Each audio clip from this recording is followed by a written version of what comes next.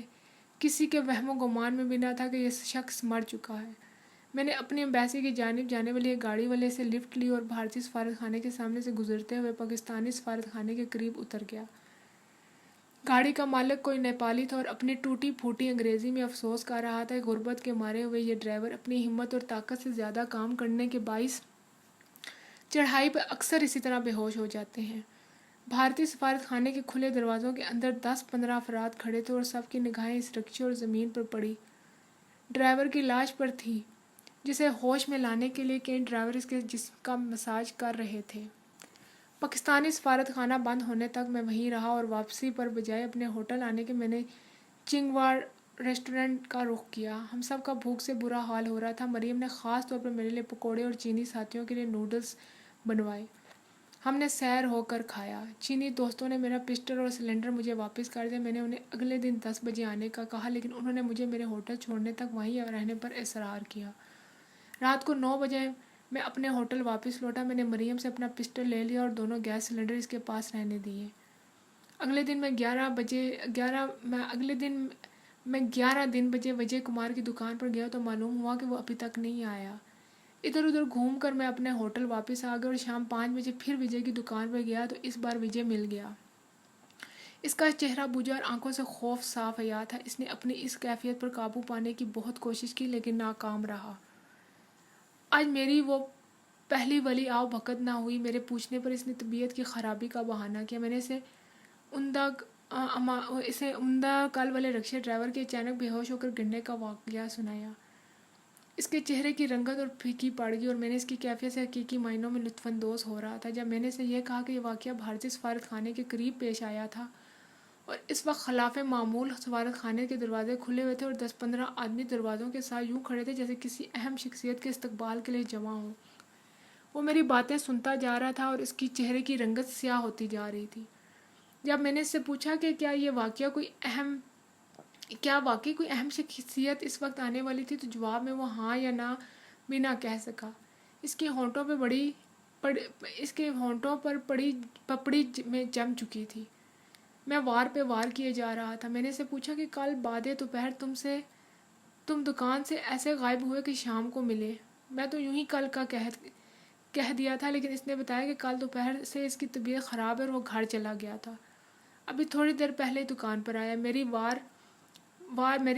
میرے وار جاری تھے۔